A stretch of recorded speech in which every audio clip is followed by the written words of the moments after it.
gentlemen, welcome to America's Auto Enthusiast Program. This is Auto World. And now, here's your host, Bob Long. We want to welcome you with open arms. Thank you so much for joining us here for another hour, another edition of Auto World. This is the hour which we get to spend with Dan Watson, the certified lubrication specialist with more than 25 years worth of experience. Also one of the largest AMSOIL distributors in all of North America. So get your lubrication questions ready, your oil questions. And it doesn't have to be about your car or truck. It can be about boats. It can be about motorcycles. It can be about anything that has an engine that requires oil. Telephone-wise, you can get a hold of us at the usual number. It's 855-660-4261. Mackenzie's behind the board taking those calls. And you can also email us up at bob@autoworldradio.com. Right now, let's go to the Auto World guest lines and bring forth the man of the hour, the man who knows more about oil than anybody else that I have ever known or have had the pleasure of working with in the past. He is a certified lubrication specialist, and he's also really such a great communicator here on radio. Let's all welcome Dan Watson. Dan, thank you so much for your time. Well, it's good to be here with you this evening, Bob. And, you know, there was a couple of weeks ago I got a chance to ask you a couple questions about your favorite car and those kind of things, and it kind of prompted me to want to ask you a couple more, if you don't mind, about a couple of different things, because, you know, you introduced me and talk about my experience, and I appreciate that and my background a little bit, but you've been doing radio a while, and there's probably some people out there that really don't know too much about Bob Long. So I thought I'd take this first segment and ask you a couple questions, if you don't mind.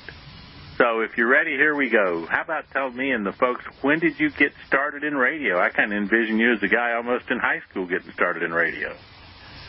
If my high school had a radio station, I definitely would have started then. But I started as a freshman in college, so at the age of 17, at a small college outside of Boston called Curry College, and we had a really incredible student-run radio station, still going strong today. And when I first decided to go into broadcasting, it was sports that drove me into it.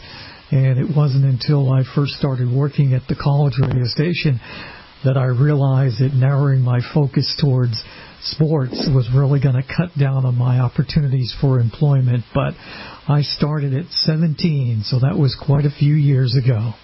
Wow, so you started into my second question, which is I was curious if you were just, kind of my second and third one, was if you were doing kind of standard disc jock work, or if you actually were, being a host towards things like sports information, and when you actually shifted to where you got into automotive.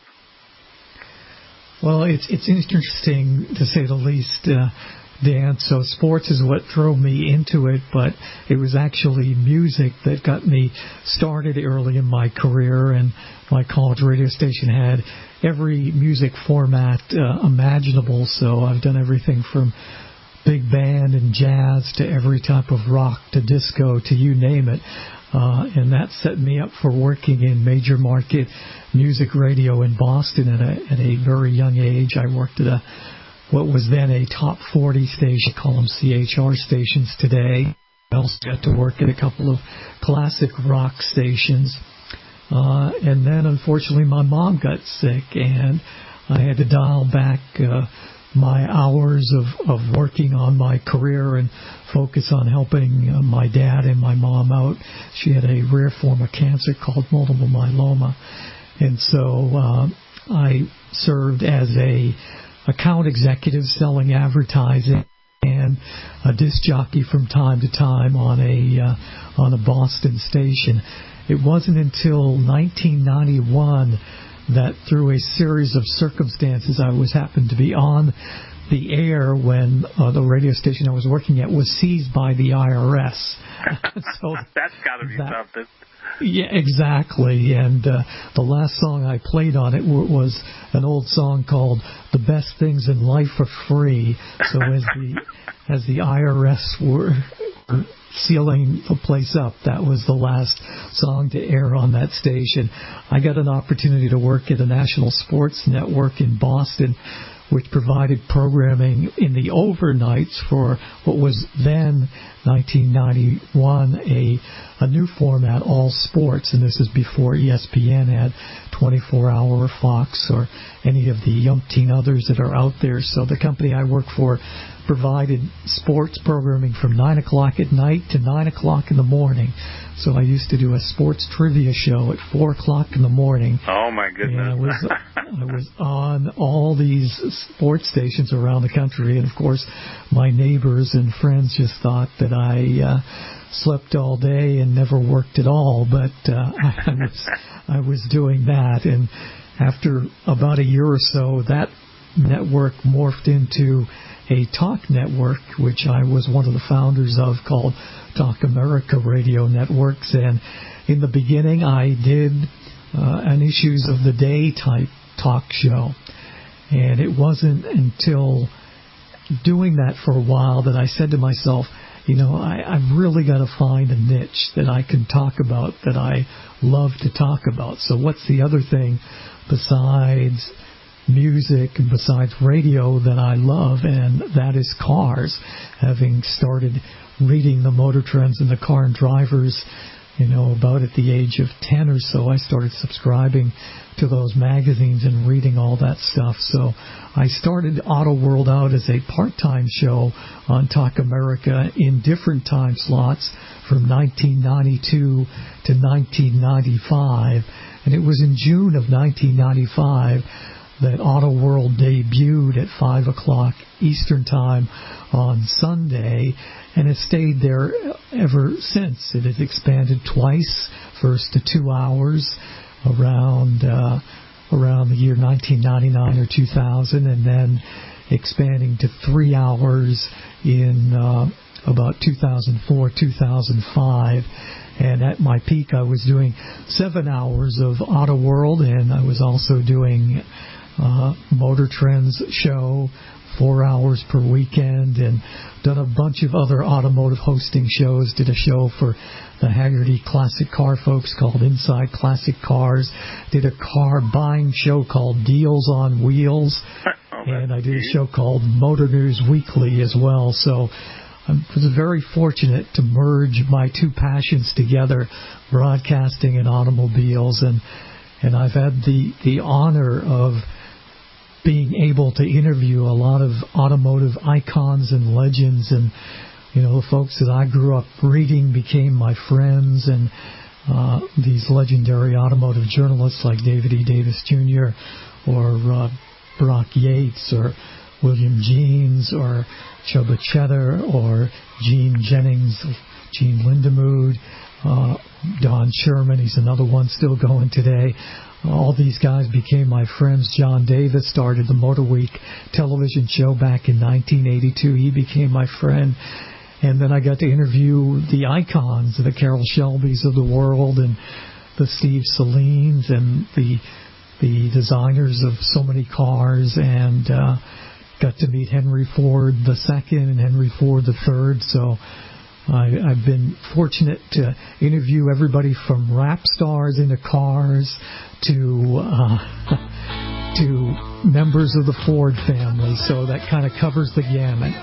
Well, when we come back, I got one last question. It's just a real quick one to ask you, and then we'll move on to some lubrication stuff. That sounds great. Thanks for asking. This is a real thrill for me to talk about it, Dan. We'll put it in neutral, take a pit stop, and then more of Auto World around the bend.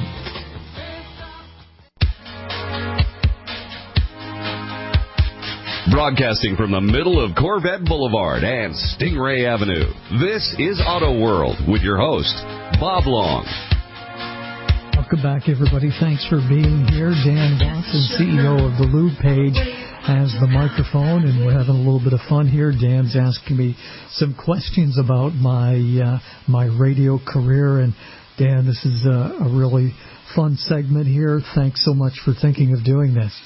Well, I was going to ask you this last question. It's kind of off the wall, but I'm sure you're familiar, being a radio guy. You ever watched the comedy sitcom WKRP in Cincinnati?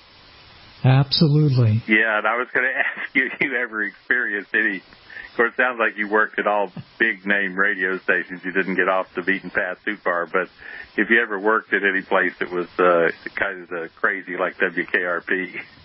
Yeah, the answer is yes, absolutely. And even at the major market stations that I worked at in Boston and in Providence, I mean, there's an element of that in every single radio station, the unusual personalities and the Les Nessmans of the world and the Dr. Johnny Fevers of the world.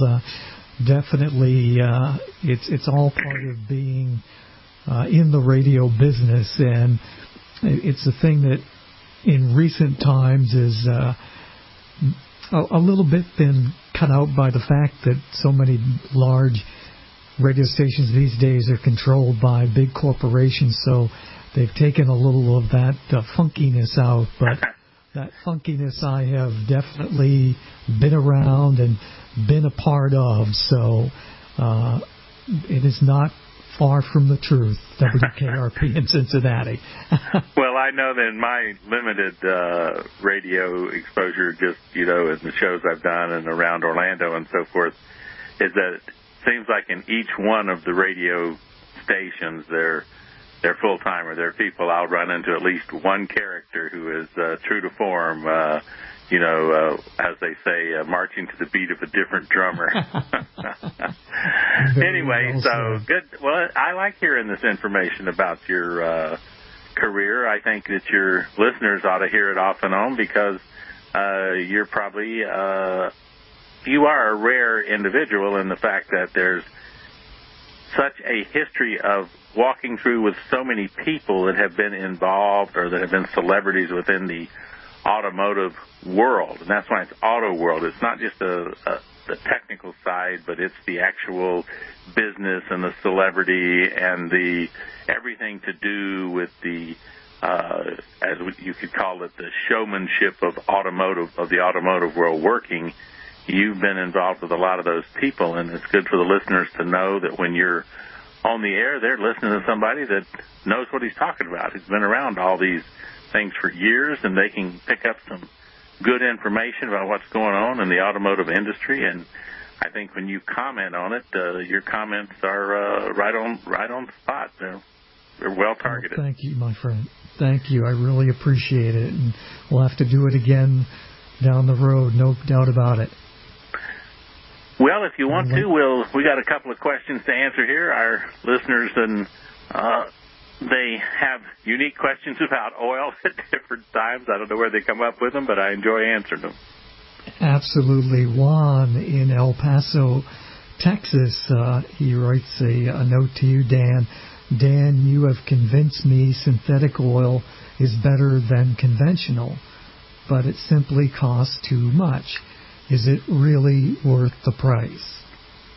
Well, Juan, normally you think I would take some kind of offense of Juan's question, but Juan's question is spot on. I mean, let's think about this. We have to be wise when we go to buy things for our cars or buy cars. When somebody would call in and talk about a car that you've reviewed, I mean, you're going to try to tell them what you found good and some of the things that were detractors from the car that you drove and test drove. And so people need to think analytically, and they need to think hard about when they're going to spend their money and make sure they do it right. So I appreciate Juan's question. And here's the truth.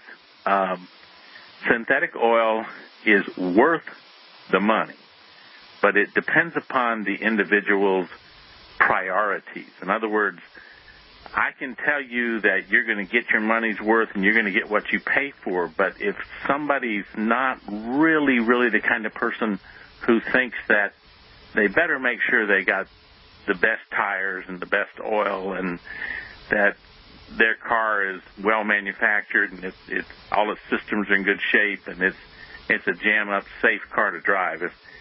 If you don't think like that, looking for the best and what you want for your automobile, then quite frankly, synthetic probably isn't for you, because synthetic is going to appeal to the very deliberate, technical-minded individual who wants to make sure that they're doing the very best they can to keep their car running in tip-top condition for as long as it'll run.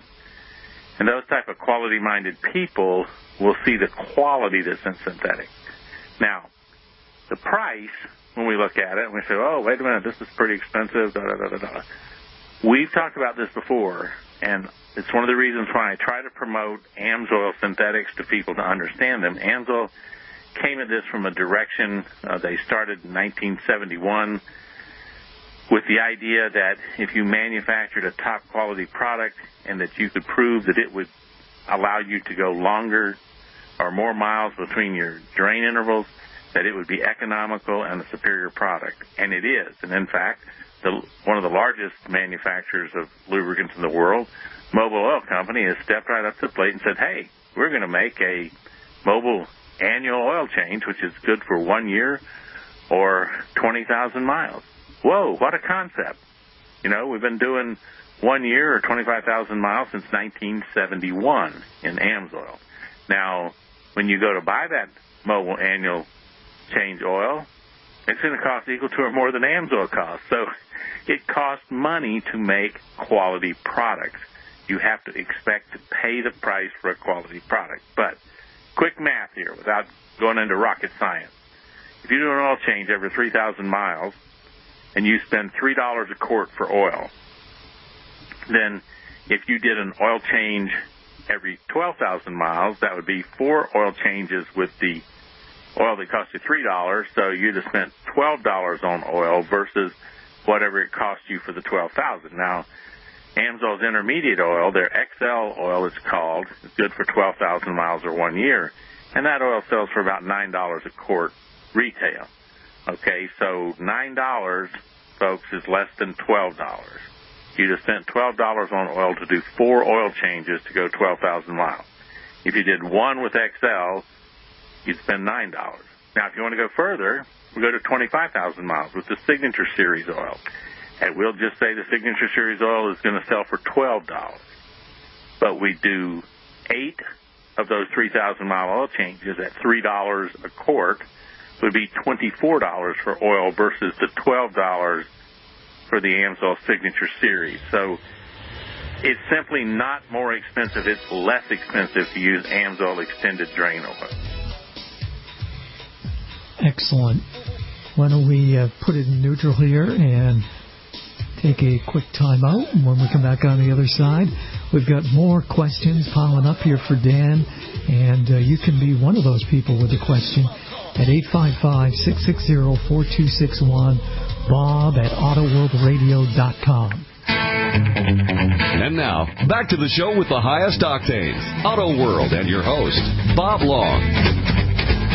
We're back live with Dan Watson, CEO of the Lube Page, thelubepage.com, and we just answered a question about the price of synthetic oil.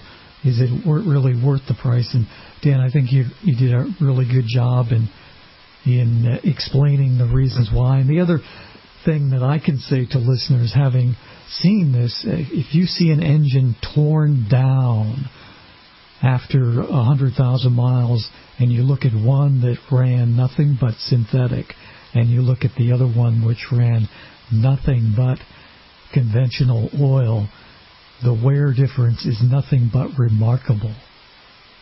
Well, it's true. I mean, the product is superior.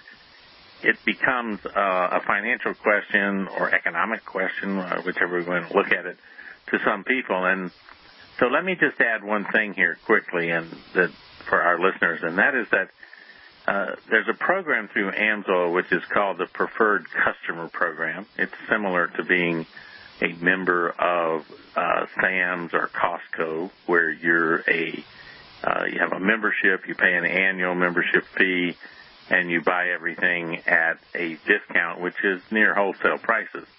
Now, that's a great program. I have several hundred people that I've set up to do that over the years that use that program. And if you have an interest in that, and I think you should if you expect to buy AMSOIL, if you're going to buy more than $100 worth of AMSOIL in a year, the program becomes cost effective. So go to thelubepage.com. That's thelubepage.com.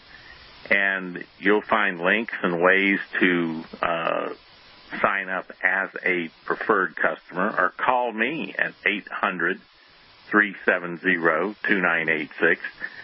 We'll take care of you, set you up as a preferred customer so that you can buy at reduced prices. And AMSOIL, not too long ago, initiated free shipping for orders that are $100 or more. So this is a very, very good program for people who want to reduce the cost of their synthetic oil and also buy the best synthetic oil while they're doing it. So it's a program that nobody else offers in the automotive oil industry.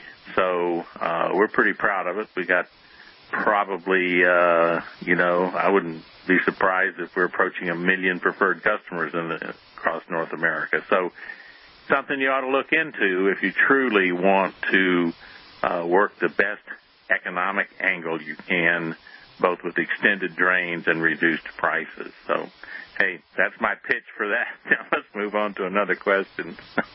Yeah, we got a question out of our Fresno, California affiliate station, and the person writes, my boys like to ride dirt bikes. These little bikes really take a beating. What does AMSOIL offer to help keep these things going? I don't think I can get the boys back off on how hard they drive. So they're really pushing these dirt bikes. Dan, what advice would you have for this gentleman? Sure. In Fresno? Well, dirt bikes have something in common with boats. They have two speeds, either wide open or idle. Guys, I don't even know how they stay on those things the way they ride them around. It's crazy to me, but they do it. And here's what AMSOIL offers for these bikes. We make some of the best synthetic two-stroke oil that's in the industry, but specifically for these incredibly hard-driven, pushed bikes, we have an oil called Interceptor and another one called Dominator. Dominator is a little bit higher performance racing oil, and Interceptor is for these extremely hard-driven type situations. So either one of those two-stroke oils would work in these bikes. Now, there are some, believe it or not, Bob, I can't hardly believe it, these little tiny engines, but there are some now in four-strokes that are small enough to put on these dirt bikes. So there are a few four-stroke dirt bikes out there. If you got one of those, then we've got some oils that are typically recommended for the ATV, UTV community, but they will work well in a four-stroke dirt bike. I mean, I couldn't believe it when somebody told me, I had someone asking about this, they had a four-stroke dirt bike. I'm thinking, aren't those kind of small to be four-stroke engines on a dirt bike? But hey, you leave it long enough, these engineers and people will make it happen. It seems impossible. Next thing you know, they're driving them all over the place. So, but quite frankly, two-stroke oil is a difficult lubricating, what we call regime, because anytime you have gasoline and oil mixed together, it usually condemns the oil. But we have to intentionally do this and then still get lubrication out of the oil. So it takes a different type of chemistry, and it takes a lot of experience in getting these two-stroke oils where they are constructed in such a way that they give maximum protection and not interfere with the power of the motor. Because, Bob, oil in the mix will displace gasoline. So the oil is not burning. It's going in there to do its lubricating thing. So you only get so much fuel into that chamber to make power.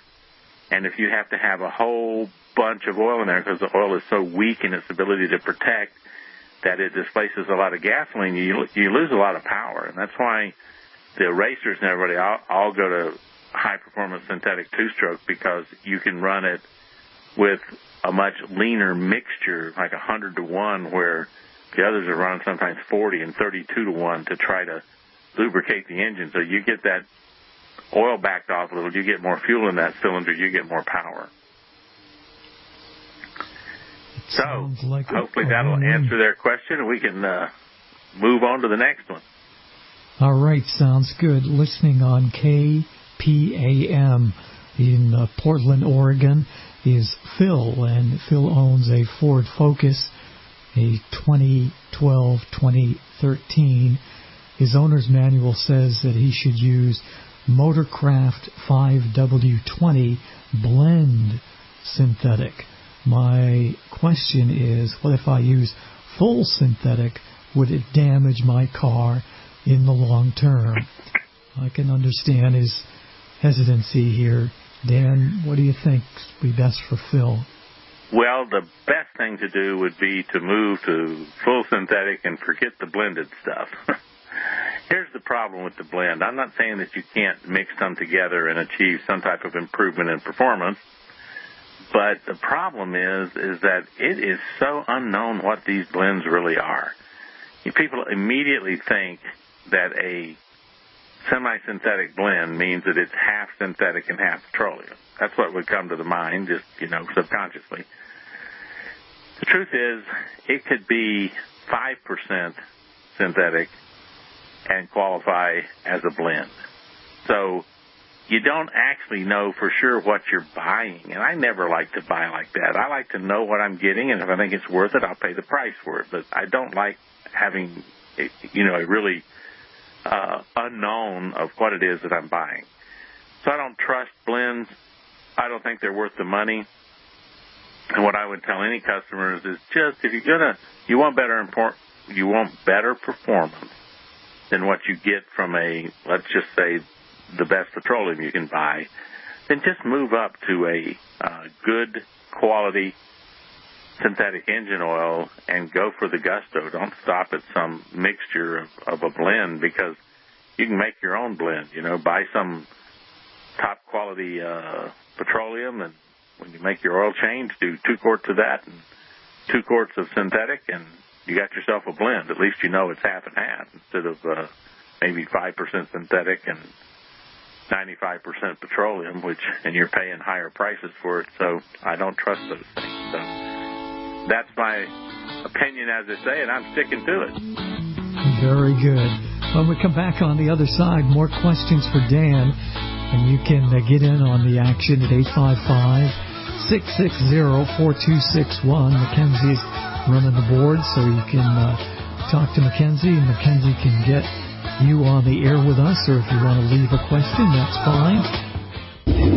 Hey, it's Billy F. Gibbons from ZZ Top, and you're listening right here to Auto World. Dan Watson joins us. He is, of course, the CEO of thelubepage.com. Check that out. Dan's got also loads of videos on YouTube, and you can follow those just by hopping on over to the Lube page as well.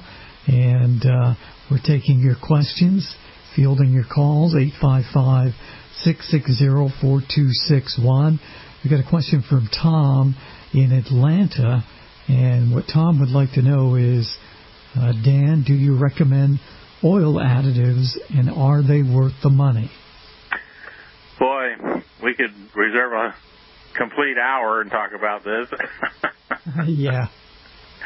We won't, I promise, but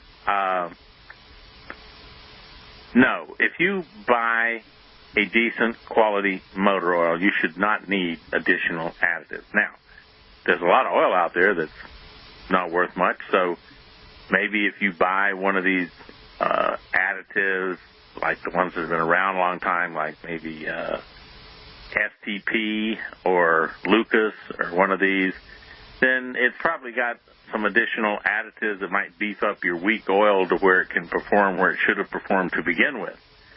But the truth is, if you have a good quality engine oil, something like Amsoil or Mobil or Castrol or one of these engine oils, they're formulated to do everything your engine needs, and you shouldn't need an additive. Now, when you buy,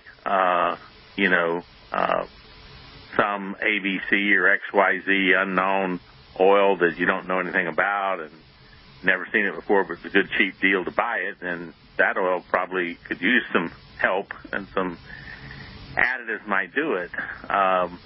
So depends upon your situation. Now, there are some additives which are simply, they do a good job of taking your money, and they seem to show back up when they disappear. They'll come out as some kind of term, and I'm not specifically saying that this is one, but something like greased lightning or, some other type of fancy name, and they'll say they're PTFE additives. These are the Teflon type additives, and that's really been debunked fairly well, that the Teflon additives are not a good thing for your vehicle.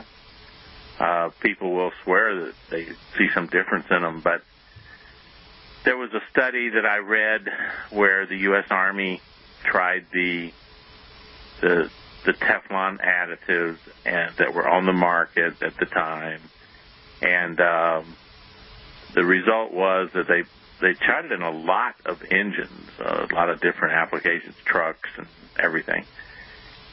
And they had about a 5% engine failure rate, and it was based upon this Teflon.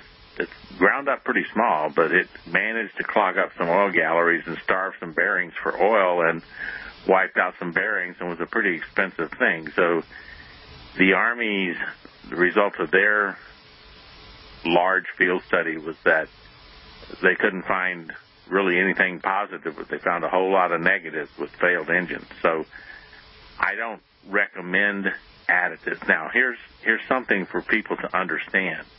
You're flying on your own. There's no ground control. There's nothing that tells you in our marketplace whether an additive is worth anything. They are not certified. They are not governed. The API does not claim them. None of the consumer protection agencies claim them.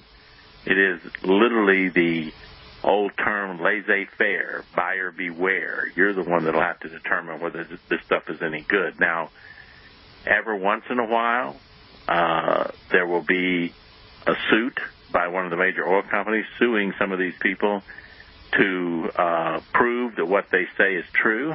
And when they can't prove it, usually what happens is that forces them to shut down and go out of business. But lo and behold, within a year, some offshore corporation with a new name for some terrific oil additive starts up on the Internet selling another new additive, same stuff under a different name, with a different corporation formed in the Turks and Caicos or some such place. And here we go again. And all it ends up happening is people end up forking over money and more money and more money until the people finally get forced to prove that what they say. They can't prove it, so they declare bankruptcy, go out of business, and a year or so later come back up under a different name. So, I'm sort of, you could say, jaded on additives. I haven't seen much effect. But now I will not argue that companies like Lucas and years ago, I think they're still around, STP, they made additives that were good additives. But like I said, unless you're buying inferior oil, the additive isn't going to show much of an improvement in the current oil that you've got. So we'll just let it go at that, Bob. Very well done, Dan. Let's take a question from Roger in Sarasota, Florida. Roger writes to you, I never see any recommendations to change the rear end oil. Is this a fill for life product? And a good question, Roger. It's a good question. Now, let me first start with the end of his question. I don't believe in fill for life products, period. Okay? That's just, you see a car company comes out and says, oh, this transmission is filled for life, this automatic transmission. And then you start searching, and you can't find a single transmission fluid manufacturer that makes fluid that agrees with that statement. So whose fluid did they put in there? Because there's not any of the companies that will back it up. Mobil, Ansel, Castrol, nobody's going to back up that you can put a plug in this transmission, fill it up, and it's going to drive for 300,000 miles on the same oil that it started with. Nobody. So I don't know what this fill for life really means. I thought of it in this way, Bob. Maybe this is how you define it. This is filled for life because you run this until the transmission breaks down, and that's the end of life. Okay, maybe that's what they mean. But as far as the rear end, here's a good rule of thumb. If you're running standard gear lube from the factory, you really should be considering in your, when possible, you should change this stuff about every 50,000 miles. Now, if you change yourself to a high-quality, full synthetic gear lube made by a variety of companies, Ansel, Mobil, Castrol, somebody making a full synthetic gear lube, most of the time that's going to kick that up to 100,000 miles between services. But it is, what do they refer to them, the redheaded stepchild? I mean, it's just an area that nobody pays attention to on these differentials, these rear ends. And folks, you need to pay attention to it because I've been involved with people who have had to fix these things. Now, it's a pickup truck rear end on a 2500 diesel-powered pickup, but by the time they fixed the rear end, it was $2,800. Okay? There are gears in there that are expensive. You're better off if you really wipe one out to see if you can pick up a good one from a junkyard, because if it went in the junkyard and it was working, if you bring it out and drain the oil and do some flush and then bring it back up, you can probably get some good service out of it. But when you have to fix one with new parts, whoa, it's expensive. And these drives are under tremendous load. I mean, look at the size in some of these cars. They literally are a pumpkin. They're not bigger than a pipe plate, in diameter, and then spread that out. They hold about 2 quarts of oil.